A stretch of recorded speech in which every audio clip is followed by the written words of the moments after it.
Well, we are just hours away from people being able to see this. Is there anything you want the fans to know or any last thing you want to say to them before we get to see this series tonight? This is where the fun begins.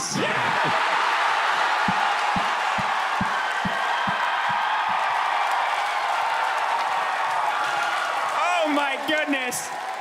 Good morning, guys. It's Palps. Today I want to talk to you about the Obi Wan Kenobi show. Disney finally decided to create what everyone wanted, but of course had to do it their way. So it's almost like I wish they didn't touch it. I don't know about you guys, but Ewan McGregor's one of my favorite actors. Trainspotting's amazing. He's been in a bunch of other really good stuff.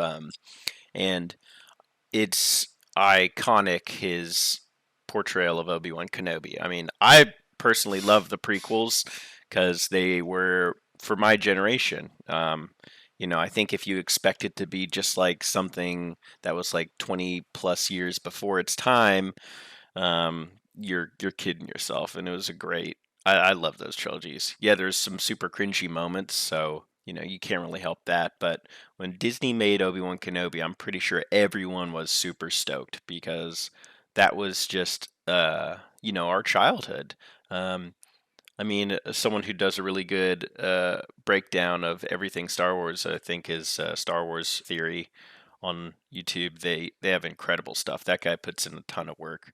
Today, I just wanted to kind of talk about why I felt meh about Kenobi.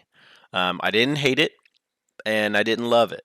And I think a lot of people are kind of feeling this stasis because they did enough things to check that box to like satisfy you, and then just enough things to kind of confuse you and kind of irritate you a bit. One thing in particular is having Ewan McGregor and Hayden Christensen yet. And I'll touch on the Hayden Christensen stuff in a bit. But I think everyone just loves seeing Ewan McGregor because regardless of poor writing or awkward cadence and story flow, Ewan's going to crush it. And he does. And that's the thing. And you can't hold it. Oh my gosh, my cat. What's going on?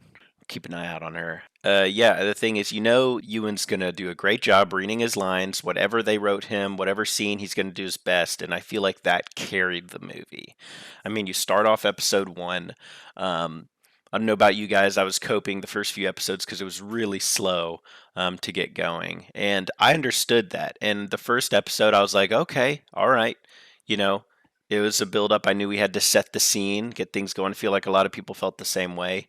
And then second episode, he's traveling with Leia. You're like, okay, broke canon and left the planet. I can get behind that. I know a lot of people are like, oh my gosh, he wasn't supposed to leave. It's like, well, for a little day trip, I'm sure he's going to be fine. You know what I mean? Like, I'm sure parents leave the kids at home while they run to the grocery store real quick. He's not going to be gone forever. And plus, I'm sure Owen's got it covered for the time being. But I think a lot of people had backlash there because they were expecting Obi-Wan to just kind of do the stuff we saw in the late 90s and early 2000s. And that's why I was okay with it, because this was a broken Obi-Wan. He was super depressed and he didn't have his mojo back. But I think that the writing needed to pick up in terms of a complex and gratifying story arc sooner, because it felt like we were just left with this depressed bum who, wasn't the guy we remembered, and they didn't give us that little carrot on the stick to look forward to what could potentially come. I feel like we were just kind of running away or chasing something with Leia that like no one really knew why. And yeah, I'm not going to get into like the whole corny like Leia, chase scene and then the guys stumbling around. I mean, yeah, plenty of people have been roasting that, and that is what it is. Remind yourself it was envisioned as a kids movie, and fine. I'm not going to let that ruin it for me. So I mentioned how Ewan carried it. And third episode, he has the face off with Vader, and That was really cool, and I know everyone's going to talk about the fire. Why didn't Vader just, quell the fire with the Force like he did just a few seconds before? In the comics, I mean, you can actually read Vader like built his suit out of fireproof material because he hated fire so much. So he could have just like walked through it, and plus he was like 20 feet away. He could have just force lifted him and brought him to him. Um, so I mean, that's a flaw in the writing, and that's where I think a lot of things messed up. There was one scene where Obi-Wan and what's her face, the rebel chick and whatever, they're looking at a hologram and they're studying what they need to do, where they're going to go to invade the Inquisitor base. I guess it's episode 4. And it just felt like a lost opportunity because this is Obi-Wan talking with these people, and they're talking about the moons of Mustafar, and they have Mustafar big on the screen right there, and there's zero reaction from Obi-Wan.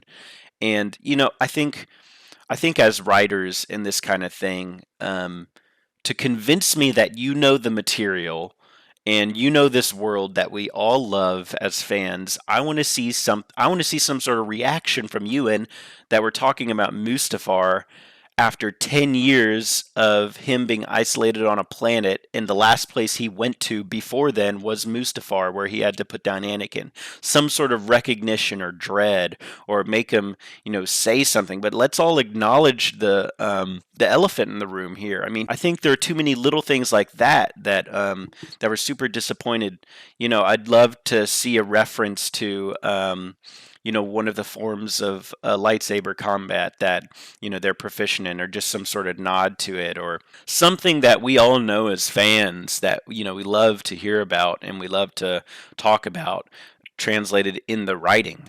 It's just, I feel like the writing in these Disney Star Wars adaptations are, and I mean, I won't say about Dave Filoni and Jon Favreau, but I feel like a lot of the writing is so surface level. I mean, I really am convinced a lot of these people have not watched Clone Wars, not read up about the various books that are out there, or George Lucas's interviews, and like stuff that if I were directing it, or a writer for the show, like I would be doing my research and stuff. It's kind of funny. You'll see actors on movies like for Lord of the Rings, or something, or some fantasy thing based on a book, and the writers will be like bragging and joking about like, oh, I had never even heard of this before I got the role and stuff, and you're like, yeah, that's funny, but like, also I want to hear how you do know the role you're going to be performing, or at least talk to me about how you researched it, and don't just make it a funny meme how like little you know about that nerdy stuff that you got a job doing.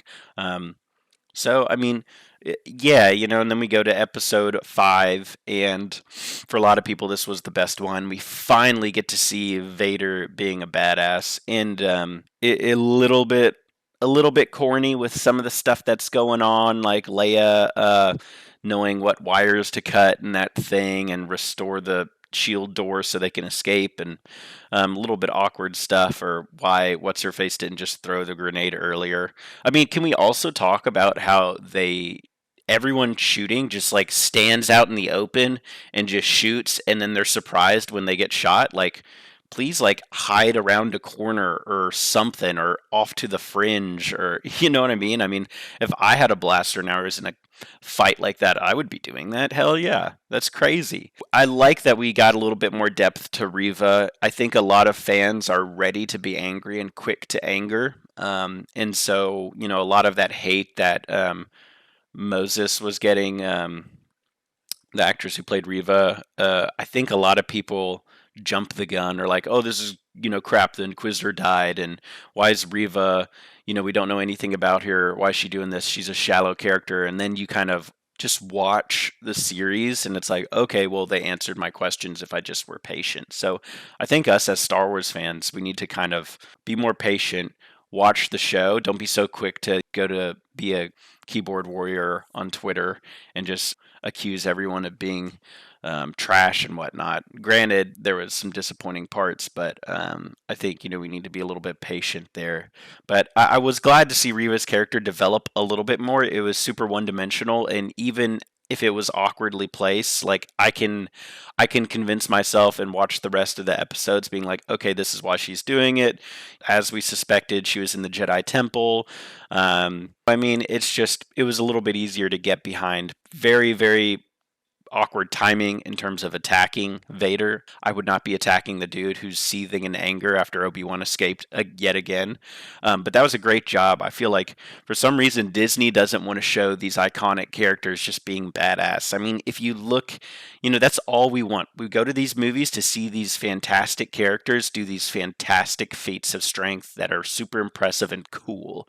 And that's why we were starved of that in the prequels, with Rey and all that, because the typical form of the great hero in terms of writing is, you have the innocent person, a quest or a challenge is thrust upon them. They go through training. It's the hero's journey. It's the typical strategy of fantasy writing for a hero book, and they train, they learn, they gain skill, they travel, they fight, they defeat, they conquer. It's kind of the arc. And Rey, she just was given all these powers and was super OP early on. That frustrated a lot of people, but Obi-Wan did a good job of kind of doing that and gaining his power, but the explanation was awkward. We didn't see him training. We just kind of, get to episode 6, and he just starts summoning rocks and shit. And it was cool to watch, but I felt like it skipped a step there in that journey. I also kind of man, the writers are weird. They were super awkward and off, and it's like someone told them the minimalist style of writing is going to be the best, because Vader hops off that ship and he's like, have you come to destroy me? And he's like, I'll do what I must. And I'm like, come on, are you gonna at least sit down, grab a cup of coffee? Shit, let's talk for a minute. I'm expecting more dialogue, and then Obi-Wan just jumped into it. I feel like there should have been more dialogue, especially for Hayden Christensen's sake. I mean, I was so hype on seeing him turn back, and we got a really great Clone Wars cameo. And some people were mad about the de-aging stuff, and I'm like, screw you, man. I want to see Hayden Christensen, and I heard they did that because they wanted people to really know it was him, and it's kind of and I get this. It's kind of like a slap in the face if you get an actor to do something and then you just completely CGI his face and he's like, well, what was I even doing there? But, I felt like the dialogue between Vader and Obi-Wan just could have been a little bit more, and they just rushed into it. And I think the explanation of Obi-Wan, in the pit with the rocks on him, throwing it off, was really great. I would have liked a little bit more clips of Luke too. Or, I mean, how cool would it have been to get a clip of, or some sort of reference to Satine from Clone Wars? You know what I mean? That's what we want as nerds. We just kill for those little Easter eggs that suggest that we know that we know that you know. You know what I mean? That's the cool thing. It's oh, cool, they're referencing Satine for the first time in a movie or something. That'd have been super cool. Or at least bring up Yoda in dialogue or something with Bail. Bail Organa is the only one who knows that you two are alive. I want the writing, be rich with this world, because there's so much to pull from. So I don't know. I just feel like it was a missed opportunity in a lot of ways. I'm glad Obi-Wan got his groove back. I mean, that's super cool. I mean, it would have been really neat, like I said, if they just had some sort of reference to Sarisu, or just something that ties back to the fans and all this information out there. But overall, I mean, the show was just kind of meh. Like I said, the actors carried it, and the writing was so good in some spots and just so lackluster in other spots. That last dialogue between Obi-Wan and Anakin, or Vader, where he says, "You didn't kill Anakin, I did." Oh man, that was great. And Obi-Wan's delivery of that line, but then you're just but I just felt like there could have been a lot more there, and they got to clean up those rough edges where Obi-Wan just leaves him, or more justify why he's leaving Vader again, because that's going to confuse a lot of people.